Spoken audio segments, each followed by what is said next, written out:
Gente, aqui ó, temos Taylor, certo? É importante dizer antes que Frederick Taylor, ele é considerado o pai da administração científica, que quer dizer o quê? É a compreensão de administração quando sistematiza e fundamenta a sua dinâmica numa produção, num desenvolvimento cada vez mais técnico e profissional, a qual possa obter aquele objetivo, ou seja, aquele maior lucro, menos desperdício e profissionalismo nas ações técnicas profissionais dentro da empresa, se saindo aí da questão do achismo, do subjetivismo, se saindo do amadorismo, ok? Então, Taylor, ele é considerado como o pai da administração científica, porque ele sistematiza o trabalho. Em 1911, ele escreve uma obra aí, ó, Os Princípios da Administração Científica. Aí temos as características do Taylorismo, pontos fundamentais do Taylorismo. Quais são? Substituir o improviso por métodos científicos testados. Não cabe dentro de uma empresa, segundo Taylor, não cabe numa empresa ter o que é amadorismo, improviso, não, subjetivismo, não. Você vai fazer da sua forma lá onde você quiser, mas aqui dentro da empresa você vai fazer segundo a dinâmica da empresa. É por isso que aqui nós vamos ter um setor que vai trabalhar, né, esse indivíduo. Opa, temos aqui, ó, selecionar e treinar trabalhadores a partir de suas aptidões. Pronto, nós vamos ter um setor que vai trabalhar esse indivíduo, que vai desenvolver, que vai aprimorar esse indivíduo para poder trabalhar dentro da empresa, para poder gerar lucro, para poder produzir mais dentro dessa empresa. Então nós vamos ter esse setor especializado, né, para especializar pessoas dentro daquela empresa. Aí nós temos aqui supervisor e gerente. Olha uma coisa que se liga com aquela videoaula nossa passada sobre Foucault, que Foucault diz o quê? Que dentro das fábricas, como dentro de outras instituições, o capataz, o supervisor, o gerente vai ter o quê? Aquele caráter de punir, aquele caráter de vigiar o indivíduo, né? Tornando os corpos cada vez mais dóceis para produzir mais e acabam sendo o quê? Condicionados por meio de uma opressão dentro daquela dinâmica, né? Então aí se liga também com aquilo que o Marx falava da alienação. Enfim, mas aqui olha o que nós temos, né? Supervisor e o gerente. Nós vamos ter um indivíduo aí que vai estar de olho naquele trabalho, naquela função, com um cronômetrozinho lá também, entendeu? Para ver o que? O tempo que você está fazendo a coisa, quanto você produziu naquele tempo, enfim, e a produção não parar, né? E também evitar os desperdícios. E outra, deixar a produção mais simples e mais rápida, ok? E aí temos a divisão das tarefas na empresa. Sim, nós vamos ter aí uma divisão do trabalho, né, dentro da dinâmica da empresa, né? Então nós saímos aí daquele negócio do cara que vai fazer tudo, né, como um artesão fazia todo o processo, né, e tal. Não vamos ter isso. Nós vamos ter a divisão aí do trabalho, né, dentro dessa dinâmica da empresa. Então assim, nós temos aqui, ó, salários maiores, jornadas menores, visava o lucro com o aumento da produtividade, não considerava a autonomia ou o subjetivismo, né, do trabalhador, que é o que eu acabei de dizer. Esse negócio do, eu sei fazer dessa forma, essa é a minha forma, eu vou fazer assim. Não. Existe aí meio que uma dinâmica padronizada no que diz respeito ao método de produção, baseado em quê? Em dinâmica, em conceitos, em formas testadas, avaliadas, testadas novamente, questionadas, ou seja, colocado no método científico mesmo. Aqui não tem canto para amadorismo. Aqui nós vamos ter o quê? Um direcionamento para o cientificismo tecnológico, certo? Dentro da empresa. Beleza? E aí nós temos aqui, ó, o Fordismo. Saiu aqui do Taylorismo, vamos para o Fordismo. O Fordismo de Henry Ford, certo? Esse cara, nós podemos dizer que é o cara que é o símbolo aí da segunda fase da Revolução Industrial, e é o cara que vai trazer a sociedade de consumo de fato, né, que vai ser reconhecido nos Estados Unidos a partir disso, né, dessa sociedade do consumo em massa, né, pois vai ser esse garotão que vai proporcionar esse tipo de mentalidade, usando também desses princípios aqui, ó, tayloristas, ok? Então nós temos aqui, ó, sistema ou modelo de produção. Henry Ford, ele consegue fazer aí um produto que, além de chamar a atenção, ele consegue produzir em massa, em larga escala esse produto, que é o Ford T, é um sucesso. E aí nós vamos ter o que? Essa produção em massa desse Ford T. E como é que esse Ford T ele acaba sendo destaque? O que chama a atenção nele?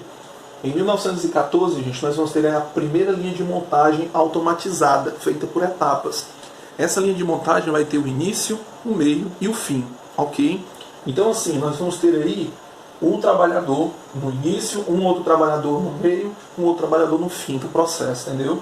E essa organização do meio de produção vai fazer com que a produção aumente e o desperdício seja menor e que a produção aumente em menos tempo, né? Temos aí a introdução dos princípios do Taylorismo, não é?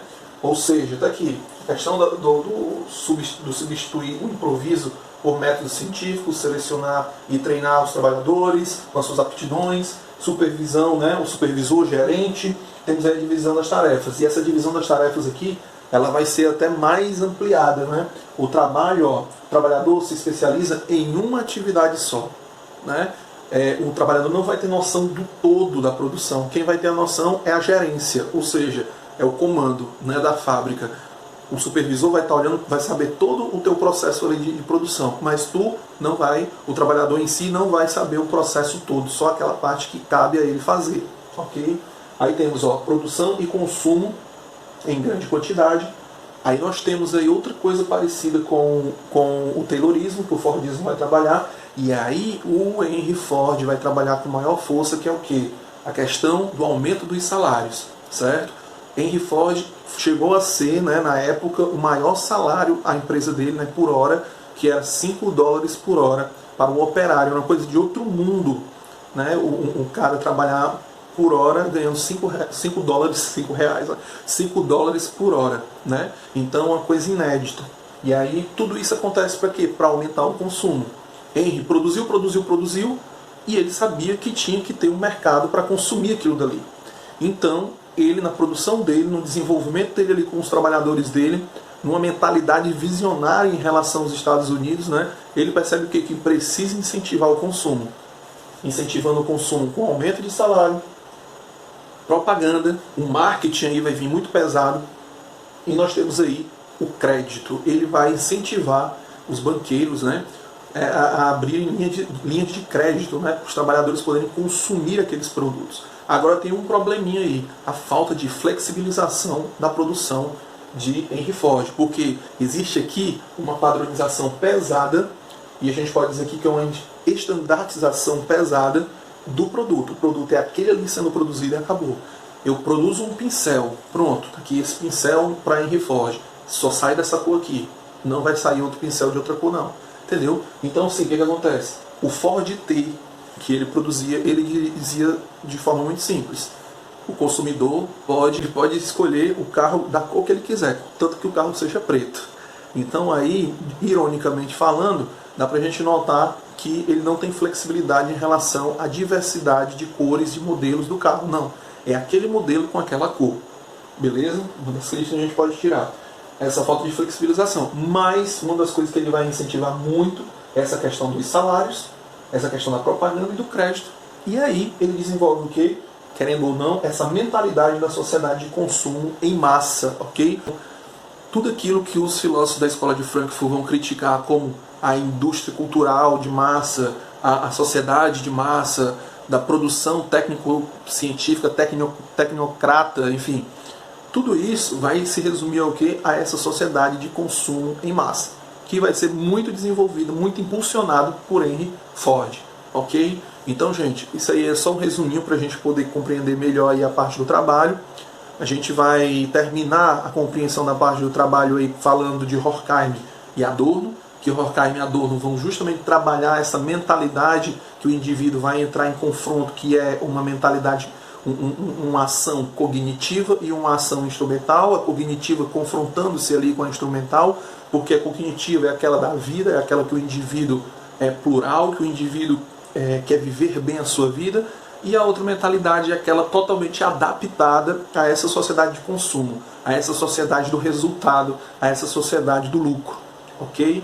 Então nós vamos encontrar isso. E também vamos encontrar em Marcuse Vou explicar de forma mais argumentativa sobre Marcuse depois, mas o que eu posso dizer aqui é que nós vamos encontrar aí a racionalidade instrumental como aquela racionalidade da realidade existente da sociedade de consumo, aquela mentalidade em que o indivíduo existe para produzir naquele meio e para consumir aquilo que é produzido naquele meio, sendo que a produção de conteúdo que ele consome é a produção de uma classe dominante, a qual vai fazer com que ele se aliene cada vez mais e adentre cada vez mais a racionalidade instrumental. Ok? E essa racionalidade instrumental não faz com que esse indivíduo aflore e desenvolva para a questão cognitiva da sua vida, da sua liberdade. Certo? Então, gente, depois eu vou aprofundar sobre o Marcuse e sobre Horkheim e Adorno, mas aqui é só uma introduçãozinha, ok? O objetivo aqui é a gente compreender de uma forma sucinta, porém objetiva, a questão do Henry Ford e do Frederick Taylor. Beleza? Falou, galera, até depois, até a próxima.